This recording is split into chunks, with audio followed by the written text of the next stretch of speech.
السلام علیکم ورحمۃ اللہ وبرکاتہ۔ جی محترم، آپ نے سوال کیا ہے کہ نماز تراویح کی اصل کیا ہے، آیا آقا صلی اللہ علیہ وسلم نے بھی ادا فرمائی تھی؟ تو جی محترم، اس بارے میں عرض یہ ہے کہ نماز تراویح کی اصل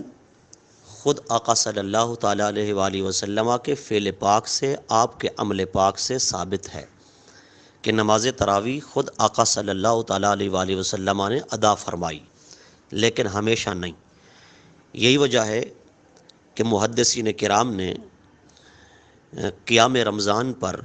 باب بھی قائم فرمائے اپنی کتب میں، سیاستہ کے محدثین نے، اور قیام رمضان پر انہوں نے روایات بھی بیان فرمائی ہیں، جیسا کہ امام مسلم بن حجاج القشیری النشاپوری رحمۃ اللہ تعالی علیہ صحیح مسلم شریف جلد نمبر 1 صفحہ نمبر 259 پہ باب قائم فرماتے ہیں، باب الترغیب فی قیام رمضان وہو التراویح۔ وہ فرماتے ہیں یہ باب قیام رمضان کی ترغیب اور اس کی تشویق میں ہے، اور قیام رمضان سے مراد وہ تراویح ہے، اور اس پر انہوں نے کئی احادیث مبارکہ روایت فرمائی ہیں، جیسا کہ باب کی پہلی حدیث میں فرماتے ہیں، عن ابی ہریرہ ان رسول اللہ صلی اللہ علیہ وسلم قال من قام رمضان ایمانا و احتسابا غفر له ما تقدم من ذنبہ، کہ رسول اللہ صلی اللہ علیہ وسلم نے فرمایا جس نے رمضان شریف کے مہینے میں ایمان کی حالت میں ثواب یقین کرتے ہوئے قیام کیا، یعنی نماز تراویح ادا کی، غفر له ما تقدم من ذنبہ، اس کے سابقہ گناہ بخش دیے جائیں گے۔ اسی طرح انہوں نے کئی احادیث ذکر فرمائیں، اور ایک حدیث پاک وہ بھی لائے ہیں جو ام المؤمنین حضرت سیدہ عائشہ صدیقہ رضی اللہ تعالی عنہ سے روایت ہے کہ نبی علیہ الصلوۃ والسلام ایک رات مسجد شریف میں تشریف لائے، لوگوں کو آپ نے نماز پڑھائی، پھر آپ نے دوسری رات بھی نماز پڑھائی، پھر تیسری رات بھی پڑھائی، یہاں تک کہ جب چوتھی رات آئی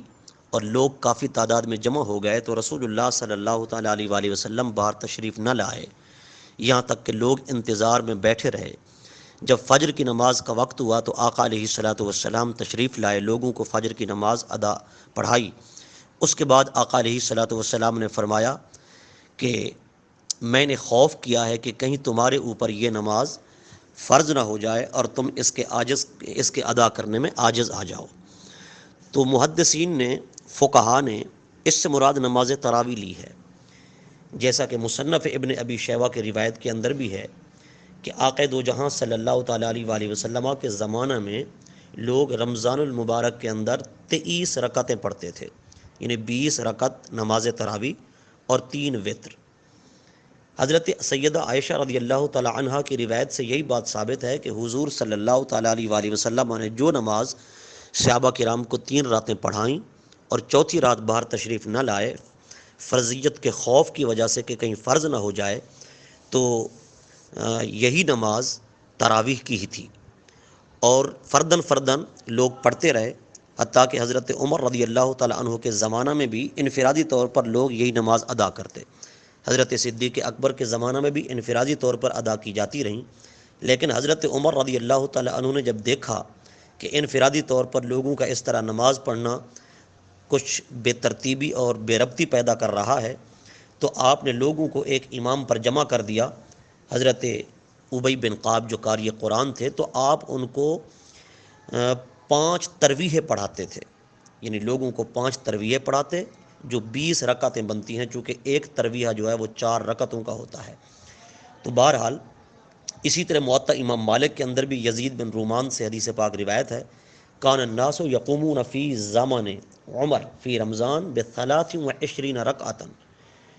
کہ آقا دو جہاں صلی اللہ تعالیٰ علیہ وآلہ وسلم کے خلیفہ راشد حضرت عمر رضی اللہ تعالیٰ عنہ کے زمانہ میں لوگ رمضان المبارک میں 23 رکعتیں پڑھتے تھے۔ اور اسی طرح طبرانی اور ابن ابی شیبہ کی روایت حضرت عبداللہ بن عباس رضی اللہ تعالیٰ عنہما سے مروی ہے کہ ان نبی صلی اللہ علیہ وسلم کان یصلی 20 رکعۃ فی رمضان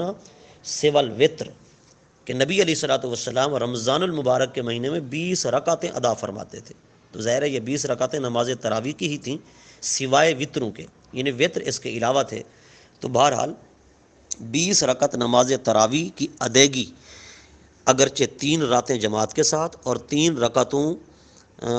راتوں کے علاوہ اکیلے اکیلے فرادہ انفرادی طور پر ادا کرنا، یہ نبی علیہ الصلوۃ والسلام سے بھی ثابت ہے اور آپ کے زمانہ میں بھی ثابت ہے۔ یہی وجہ ہے کہ قیام رمضان سے مراد امام نووی رحمۃ اللہ تعالی علیہ شارح مسلم میں بہت بڑے محدثین ہیں، استاذ المحدثین ہیں۔ آپ فرماتے ہیں کہ قیام رمضان سے مراد نماز تراویح ہے۔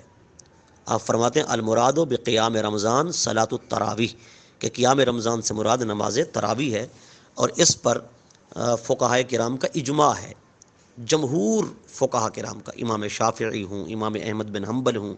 امام مالک ہوں، امام اعظم ابو حنیفہ ہوں، اور افضل یہی ہے کہ نماز تراویح بجماعت ادا کی جائے۔ تو بہرحال نماز تراویح جو ہے اس کی اصل بالکل آقا دو جہاں صلی اللہ تعالیٰ علیہ وآلہ وسلم سے ثابت ہے، لیکن آپ نے مواظبت کو، مداومت کو، ہمیشگی کو، استمرار کو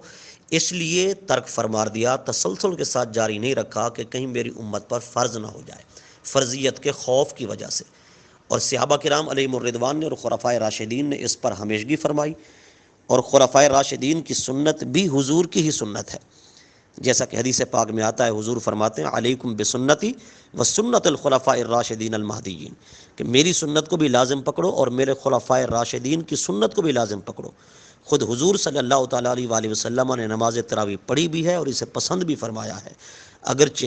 ہمیشہ حضور نے نہیں پڑھی، مداومت نہیں فرمائی، ہمیشگی نہیں فرمائی، لیکن خلفاء راشدین کے زمانے سے اس پر ہمیشگی ہو گئی تھی۔ 20 رکعت تراویح پر صحابہ کرام علیہم الرضوان ہمیشگی کرتے رہے۔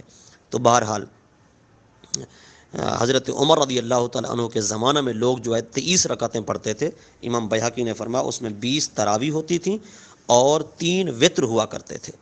اور حضرت مولا علی کرم اللہ تعالیٰ وجہ الکریم نے بھی حکم فرمایا ایک شخص کو رمضان المبارک میں لوگوں کو 20 رکعتیں پڑھائے،